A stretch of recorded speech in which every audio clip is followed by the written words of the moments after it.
Bismillahirrahmanirrahim. My name is Salman Ghaffar and I'm one of the instructors and directors at Hussain. I've been teaching for the IBA test prep for almost 25 years now, Alhamdulillah. I'm a graduate of IBA myself. I graduated from IBA in the year 99. And I've been preparing students for IBA's admission tests since the year 95. Now, the objective of today's video is to give you a small introduction of what are the important things to keep in mind while going for the IBA interview. Many of you have cleared the IBA test and many of you have cleared it without the requirement for the interview, so congratulations for that. There are obviously going to be many people who have still cleared the test but have been asked to appear for an interview, and this video is addressed to those people and in future to people who will appear for other interviews, be it CBM, ZABIS and so on and so forth. What are the important things to keep in mind? We're going to try and keep this short, so you can watch this quickly and understand the important things to keep in mind when you go for your interview. The first thing that you need to remember is that IBA, you've submitted an admission form at IBA, and IBA has information about you, such as your name, your preferred program, your father's name, your father's profession, and the schools and colleges that you've been to so far, and the grades that you've scored in those schools and colleges. So that is the information that IBA already has about you, and it's going to start off the interview based on that information. They may also ask you to introduce yourself at the very outset, so you need to remember what you've written in your admission form. So if you don't remember that, just go over the email that you've received from IBA regarding the information that you've submitted and keep that information handy. But before you actually go for the interview, what are the things to keep in mind? Please make sure that you dress nicely. Guys, please make sure that you're neatly dressed. That you're wearing a nice formal shirt and a nice formal trousers, clean polished shoes and a nice tie. You can also wear a suit if you like, though that's not important at the undergraduate level so much, but a tie is really important. Girls, you know how to dress well mostly, so just do your thing. Now, as far as when you walk into the interview, please make sure that you look cheerful, you smile, you say Assalamu alaikum or good morning or good afternoon, and you do not sit down at the seat until you are asked to do so. And when the interviewers ask you to sit down, that's the point at which you sit down. Okay, you will probably have 3 people taking your interview. Those are usually faculty members, counselors, and also alumni members are at times asked to appear to take interviews of potential students. So those are the kinds of people that you will be talking to. So please keep in mind that these are people who are very good at their profession, be it teaching or whatever it is that they do, and you need to give them the proper amount of respect. There should be, at no point should it seem to them that you are being egotistical or that you are being inflexible or that you are trying to pretend to know more than you do. You have to keep yourself humble and not at all arrogant. Okay? You need to sit straight, make sure that you sit upright, and you need to maintain eye contact with the person that you're talking to. Remember, eye contact is the most important thing with interviews, because based on the movement of your eyes, a lot of things can be determined, whether you're lying, whether you are unsure of your answer, and so on and so forth. So make sure that you maintain eye contact. It's an important thing to do. It's something that you must practice as well. Okay, and overall, do not get aggressive at any point. There will be points at which the interviewers will try to instigate you, maybe ask you questions that you're not so comfortable answering. Then at no point should you get arrogant or instigated or angry at, because if that happens, then basically that will be the end of your interview and your chance of getting into IBA. So those are the kinds of things that you need to keep in mind. Okay, so dress nicely, greet them nicely, smile, be calm, be confident, but make sure that you also are not arrogant at all. Now, what are the things that IBA will look at when they try to determine whether you are going to be the right candidate for them? Well, the first thing that you need to that they look at is whether you know what program you're applying for and why you're applying for that particular program. Okay, for example, let's say you're applying for a BBA program, but you have no idea what a business degree looks like. That will be a problem, right? So make sure that you read up on the program that you're applying, so that you know exactly why you're applying for that particular program. So the first thing to remember is the motivation to do that particular degree. The second thing that you need to be good at is the knowledge of the subjects that you studied so far. It is obviously important that if you studied, for example, physics or chemistry or accounting or business studies or computer science, you will be asked questions from your subjects as well. So you can expect questions, for example, let's say you've done accounting, somebody could ask you, okay, how do you make a bank reconciliation statement? If you've done math, then somebody could ask you, okay, how do you find the turning point of a curve? Or how do you find the area under a curve, and so on and so forth. You might even be given a math question to solve, and it just depends upon the kinds of grades that you have as well, the kinds of percentages that you possess. So, and a very common question that you get at IBA is, what is your favorite subject? And if you're going to say that your favorite subject is, for example, English literature or history, then you need to make sure that you're good at those subjects, so that when they ask you questions based on those subjects, you're able to answer those questions. So your favorite subject should be a subject that you are good at, not just something that you like but you're terrible at. Okay. The third thing that they obviously look at is your confidence level. Now, confidence level doesn't mean that you become arrogant. There's a very fine line between being confident and being arrogant. So your confidence should be right up there. The way you smile, the way you talk, the way you respond to questions. Even if you don't know the answer to a question and you confidently say that I'm sorry, but I do not recall, that's a mark of confidence. You don't have to answer each and every question. You may not remember something. You may not be sure about it. You can also say that I am not certain of the answer, but as far as my memory goes, this is what it was. And as long as you can answer things confidently, they'll be okay with that. So, but make sure that you don't go beyond confidence, which is being arrogant or being defiant. Don't do that. Your communication skills, your ability to speak well. So if they're asking you a question in English, you should be able to answer well in English. If they're asking you a question in Urdu, you should be able to answer the question in Urdu. Answer the question in the language that it is asked. This is one of the most important things that you need to remember.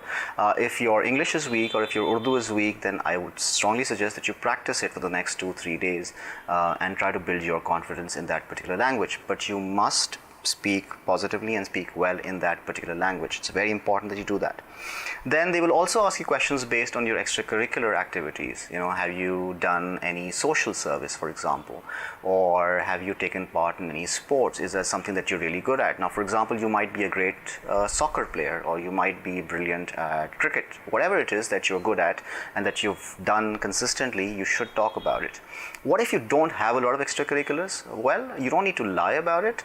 If you don't have a lot of extracurriculars, whatever it is that you have done, you could talk about it. And if you haven't had the time, but you've got excellent grades as well, then you could just say that, I'm sorry, but for the last 2-3 years, I've just been too caught up in my own education, so I haven't had too much time to take part in extracurriculars.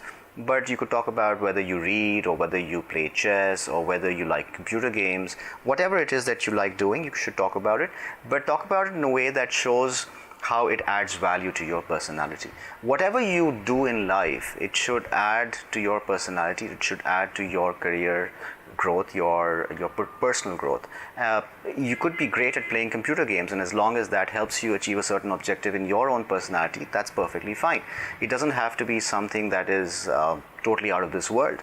You don't need to have taken part in a science experiment at NASA. That's not the only thing that would matter. So these are the important things that you need to know, right? So your subject knowledge, your confidence, your motivation to do that particular subject, to that particular degree, your communication skills, your extracurriculars, those are very, very important. Okay. Now, before I end this short conversation, I would want to give you some examples of questions that have been asked earlier. For example, a very common question that you get asked is, okay, what if you don't offer you an admission in IBA? What is your backup plan? Now, that's an interesting question. So you could talk about your backup plan being another university, such as CBM or Zabist or LUMS or whatever it is that your backup plan really is. Or you could talk also about the fact that this is the round 1 application, so you also have the round 2 application, and if God forbid you're unable to get in through in round 1, you will apply again in round 2 and try to make sure that you get in through that. If it is already round 2 by now, then you will have to talk about your fallback options, but obviously be confident and say that, I really hope that I've done enough to convince you that I am going to be a worthwhile addition to IBA. Another important question that they ask you very commonly is, why should we choose you over somebody else? Well, you don't need to criticize anybody else. What you need to talk about is your own potential, is your own ability. And that comes from whatever your personality has combined into over the last 18 years or so of your life. So talk about what you've achieved so far. Talk about your extracurriculars, talk about your education, talk about your motivation to do that degree, and talk about how important it is and how useful it is in your plans to be at IBA, and how you can be a positive contributor to IBA. For example, if you're a great debater, you can talk about how you will work at the debating society at IBA, and you will represent IBA at different levels internationally and locally, and how that could be useful for IBA student body. So whatever it is that you're great at, talk about that. Use that opportunity. Okay, and furthermore, they might ask you questions about whether you're updated onto current affairs. Now, I would strongly urge you that you watch the news over the last 3-4 days that have happened. The important things, for example, recently the Crown Prince of Saudi Arabia visited Pakistan, this being February 2019. So you could talk about that visit and the importance of that visit to Pakistan's economy, and what kind of agreements have been signed. So, just read through the newspapers for the last 2-3 days, watch the current affair programs, the important ones, the useful ones, and you'll get a very good idea of what has been happening over the last week or so in Pakistan's economy, in Pakistan's political sphere, in Pakistan's economic sphere, and then talk about those events as well. So it's important that because IBA wants to have a student body that is aware of its own surroundings, and not just somebody who's focused on their basic academic knowledge in terms of studying from books, but also from what's happening around in the world. And they'd like to encourage people like those to come to IBA. So if you can show that, and if you can show that you're aware of what's happening in the world around you, that is also very, very useful. Okay, you will also get questions about your family background. What does your father do, what does your mother do, and how you can use that for your own benefit. That is something that is also worthwhile talking about, and talk about how positive influences have shaped your career so far and shaped your personality so far, especially if there are any good qualities that have come through from your parents. Talk about those as well, because those are going to be very, very important. That will show the interview that you respect your family and you respect your parents as well, and that's something that is very important at IBA. Okay, so talking about the positive influences in your life is useful. Let's say there's been a cousin or a family friend who has motivated you to do important things in life, successful things in life, then those are the things that you need to talk about in terms of your positive influences, how that has driven you to achieve more, and how you will use that influence to motivate other people in your life to also achieve more. Okay, so those are the kinds of things. And one other question that you normally get a lot is also strengths and weaknesses. Please tell us 3 of your strengths and 3 of your weaknesses. So you should talk about the things that are your strong points. Definitely try to think of 3 or 4 things that you believe are your strengths. For example, you could talk about how positive a person you have, how positive an approach to life towards life you have, how hardworking you are, how persevering you are, or if there's something interesting, something that is not run-of-the-mill, something that is different. For example, your ability in chess, your ability in playing badminton. You could talk about those things as your strengths and how that motivates you to do even better. And if there are certain weaknesses, because they will ask you about your weaknesses as well, so you could talk about your weaknesses, but then try to talk about weaknesses that are things that you know that you are weak at, but you're working on to improve upon. So for example, you could talk about, and this is just an example, this is not necessary that you use something like this, but you could talk about the fact that your communication skills are slightly weak, and that you're working on those weaknesses to improve your skills, because you know that at IBA you will need to have very good communication skills to make your presentations and to attend seminars and so on and so forth. So you could talk about weaknesses that then you're working on to improve upon. So all in all, it's a very interesting experience when you go to IBA to appear in your interview. Don't be afraid of it. There's nothing to be afraid of. People are not going to rip you apart. You will just go there, you will give it your best, and if you don't do as well as you think you can, then there will always be another time. But in the meantime, for the next 2-3 days that you have before the actual interview takes place, I strongly urge you to focus on the things that I've spoken about. Read the newspapers, work on your communication skills, work on your confidence, and choose your clothes wisely, and work on your strengths and work on your weaknesses, and talk about, if let's say your grades are slightly weak, maybe you didn't do so well in your O levels or your metric or your first year, then you should have a good reason for why that happened and how you're going to improve upon that in your second year, and how will you make sure that you get an extraordinary result to meet the IBA requirements. So all in all, I wish you all the best of luck, and if you have any further questions, you can post them down here and we'll try to answer them as quickly as possible.